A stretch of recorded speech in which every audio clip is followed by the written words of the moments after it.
Dans le fond, qu'est-ce que Gabriel peut nous apporter pour nous aujourd'hui? À quoi peut-il nous aider, nous soutenir? Donc voilà, je vais essayer de partager ça avec vous. C'est un homme de science, c'est un homme de foi, vous savez. C'est un homme toujours en recherche. Mais nous savons que la vraie raison de sa recherche, le fond de sa recherche, c'est le Christ. Donc c'est pour ça que j'ai intitulé cette petite méditation avec Théard, être compagnon de Jésus. Aujourd'hui, on est ici en terre ignatienne, mais nous tous, nous sommes invités à cela. Et lui-même écrit: je ne puis voir le Christ. Je ne puis voir le Christ que tel, je le dépeins ici.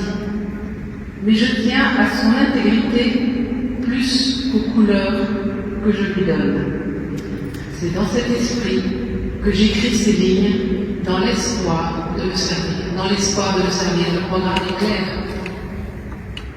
Et pour servir le Christ, pour le faire pénétrer dans nos vies, en quelque sorte, par sa vie, par son œuvre, il nous donne des pistes. Je vous propose d'emprunter 3 pistes qu'il nous donne.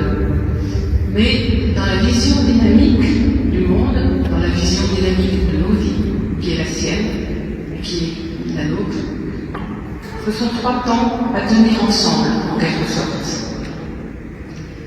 Le premier, c'est goûter l'expérience. Goûter l'expérience. C'est dans l'expérience, dans la vie quotidienne, qu'il rencontre, que nous pouvons rencontrer le Christ.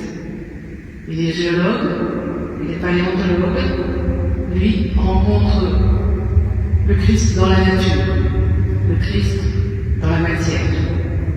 Il part du réel, du phénomène, comme il aime à le dire et à l'écrire, et il n'hésite pas d'ailleurs dans la messe sur le monde à parler de la pure majesté du réel. Mais il ne faut pas oublier qu'il est scientifique, il est jésuite, et la parole est comme incrustée en lui. Création et parole, nous savons que ce sont les 2 livres qui nous sont donnés pour découvrir le divin. Alors, homme de la nature, Pierre nous invite à savoir nous émerveiller. S'émerveiller consiste pour lui, et c'est important, ne pas rester à la surface des choses. S'émerveiller, c'est ne pas rester à la surface des choses. Quand nous voyons un beau paysage, ne pas rester à la surface des choses. Nous devons être éveillés et conscients. Il définit la place particulière de l'homme comme axe et flèche de l'évolution, ce qui est bien plus beau, puisque l'homme est capable de cette conscience. Et Théard écrit au milieu de la guerre, dans le milieu mystique, en 1917, si quelqu'un veut élever en soi, pour Dieu, l'édifice d'un amour sublime, il doit avant tout se sensibiliser de l'ordre du sensible. C'est merveilleux. Donc, il doit d'abord avant tout se sensibiliser, il doit nourrir soigneusement en lui-même, par le commerce prudent, mais assidu des réalités, et qu'on ne sort pas du réel, par le commerce prudent et assidu des réalités les plus émouvantes, le sentiment, la vision, le goût de l'omniprésence, souviendrons, de l'omniprésence dont se nimbe toute chose dans la nature. Pourtant, le réel est souvent difficile, et nous savons combien les épreuves aiguisent la sensibilité, nos sensibilités. Et c'est certainement vrai pour Pierre, pour qui les souffrances ont été nombreuses tout au long de son existence. Souffrance familiale, amicale, n'être pas compris. Ça a été une souffrance immense. Et nous arrivons au 2e temps de notre méditation, éprouver. S'émerveiller, éprouver. Il n'oublie pas la dimension humaine, et parfois, lorsque la souffrance est là, il faut savoir dans un premier temps lâcher, en quelque sorte. Lâcher car nous n'en pouvons plus. C'est ainsi qu'il n'hésite pas à conseiller à une amie, je le cite, « Ne vous tendez pas, les solides tendez, ne vous tendez pas contre la souffrance. Tâchez de fermer les yeux et de vous abandonner comme à une grande énergie aimante. Cette attitude n'est ni faible, ni absurde. Attendez sans penser, sauf à vous abandonner, à vous fier encore plus, C'est cela la vraie et grande prière des moments de grande maladie. Cette prière-là, vous pouvez essayer de la faire. Je suis persuadée que de l'épreuve, vous allez sortir libéré et agrandi. Mais attendez, vous ne pouvez pas encore voir, seulement un peu savoir. Il nous invite à faire confiance, à attendre patiemment le moment où nous ne sommes pas trop écrasés et pouvons voir le divin. Nous pouvons ici méditer un extrait d'une lettre à sa cousine Marguerite durant la guerre. On est en 1916 et il y a 2 ans qu'il est dans les pires combats, et elle lui annonce son père à elle, le décès de son père à elle. Elle partage ses vues spirituelles aussi, il va aller un peu plus loin que dans la première citation. Elle est un petit peu longue cette citation, mais je la trouve tellement belle que je ne peux pas m'empêcher de vous la donner en entier. Il y écrit « Cette marche perpétuelle en avant, bien sûr, a son angoisse, on n'hésite pas à parler d'angoisse. Cette marche perpétuelle en avant, bien sûr, a son angoisse méritoire et nécessaire. Je la sentais plus particulièrement ces jours-ci, moi aussi, soit à cause des deuils de famille qui laissent peu à peu subsister si peu de choses de notre jeunesse, soit parce que de nouvelles morts d'amis, tués dernièrement un ennemi, me faisaient réaliser combien précaire est mon lendemain à moi aussi.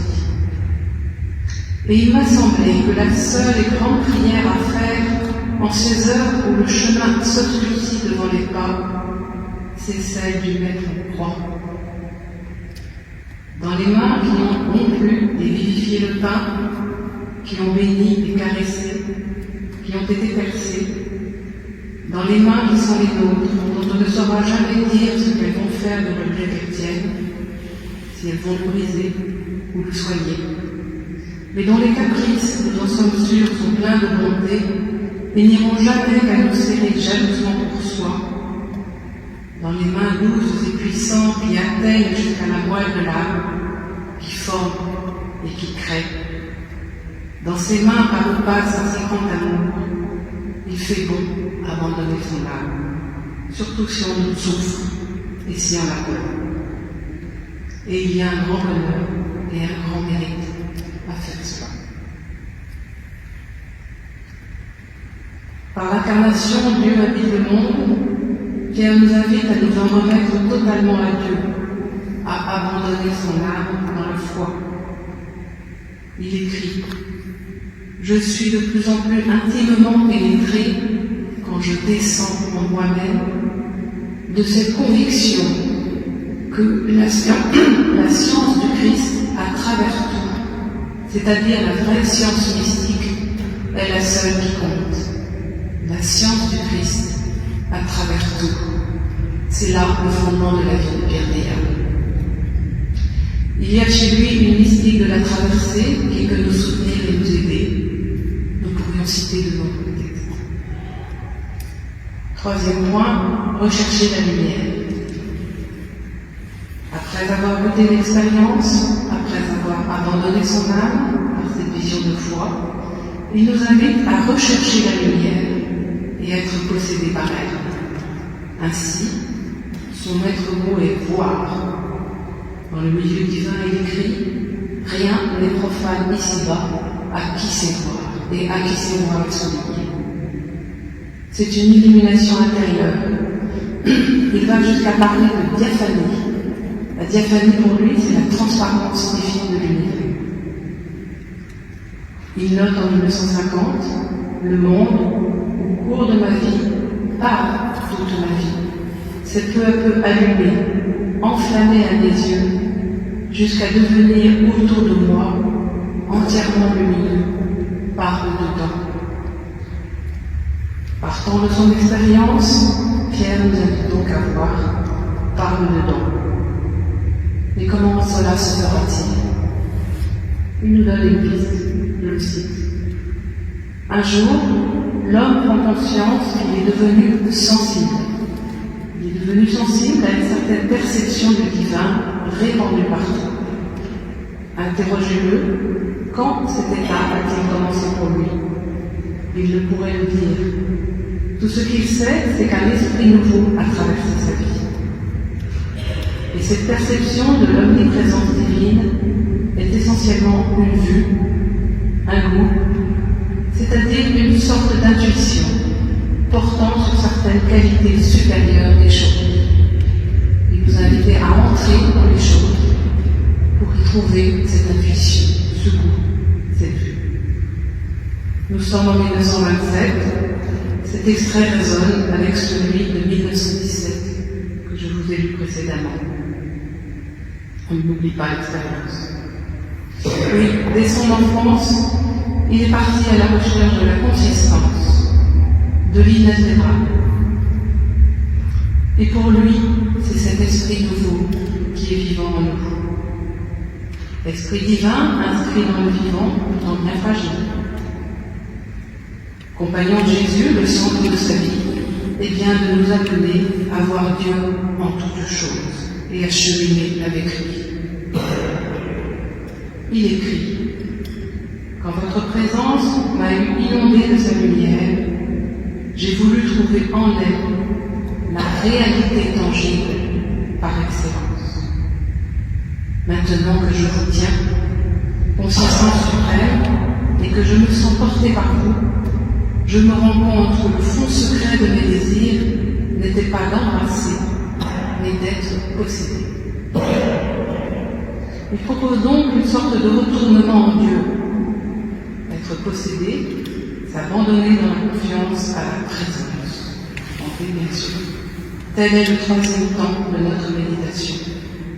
Nous sommes ainsi invités à nous unir au Christ, c'est-à-dire en quelque sorte, selon ces termes, émigrer en lui. Et que lui, bien sûr, émigre en nous. Nous retrouvons, avec cette expérience spirituelle, qui lui permet de voir le Christ comme âme et fondement de l'histoire, le prologue de Saint Jean. Au commencement était le Verbe, et le Verbe était auprès de Dieu, et le Verbe était Dieu. C'est par lui que tout est venu à l'existence, et rien de ce qui s'est fait ne s'est fait sans lui. En lui était la vie, et la vie était la lumière des hommes. Alors pour conclure, partant de son expérience, le Père Théa de Chardin s'adresse à nous et nous invite à percevoir la présence du Christ au monde. Il parle d'omniprésence. Le Christ est présent dans sa lumière de ressuscité et dans sa proximité. Le savant Jésus écrit dans le milieu divin: quand le Christ apparaîtra, il ne fera que manifester une métamorphose lentement accomplie sous son influence au cœur de la masse humaine. Attachons-nous donc, pour hâter sa venue, à mieux comprendre le processus suivant lequel naît et se développe en nous la sainte présence. À la fin de son texte le christique, rédigé juste avant son décès, il note l'énergie se faisant présence. À cette même époque, comme Dominique l'a cité la semaine dernière, Pierre confie à son ami Chédid le Père Leroy, ils marchaient tous les deux dans la rue de New York: je puis vous assurer que maintenant, je vis constamment en la présence de Dieu.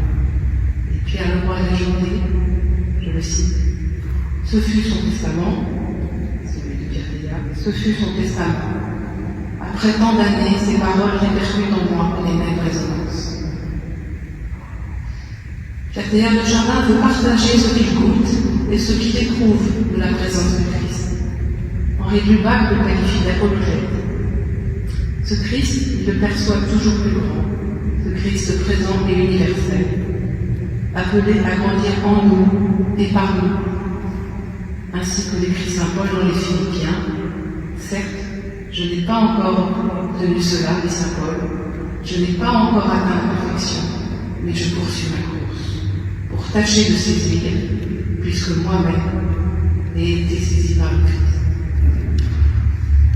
Inscrit dans la parole, la pensée et la vie de Pierre Théa de Chardin, homme de recherche toujours en mouvement, sont donc comme un souffle qui nous entraîne dans l'espérance. C'est cette présence qui a tant habité, que j'ai voulu partager avec vous, alors que s'approche le matin de Pâques. Jour de Pâques où il fut lui-même, et selon ses vœux, rappelé auprès de celui qu'il avait voulu inlassablement annoncer. Pour conclure, juste 3 lignes du début de sa prière au Christ toujours plus grand. Seigneur, parce que de tout l'instinct et par toutes les chances de ma vie, je n'ai jamais cessé de vous chercher et de vous placer au cœur de la matière universelle, c'est dans l'éblouissement d'une universelle transparence et d'un universel embrasé que j'aurai la joie de fermer les yeux.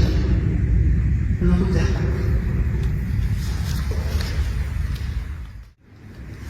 Merci beaucoup pour cette belle méditation. Nous aurons jeudi à 18h30 la messe habituelle de Saint Ignace, mais nous ferons la mémoire du 70e anniversaire du décès du Père Théa. L'homélie sera prononcée par le Père François Levé, qui est le titulaire de la chaire Théard aux facultés Loyola, et la messe sera présidée par le Père Michel Fédou, qui est lui aussi, on ne va pas dire un disciple, mais un familier du Père Théard. Nous allons maintenant, pour ceux qui le souhaitent, poursuivre la prière par l'adoration du Christ ressuscité au son d'Eucharistie. À tous, une très bonne préparation au grand jour saint. Et merci de votre assistance nombreuse à nos petites conférences de carême. C'est toi, Seigneur, le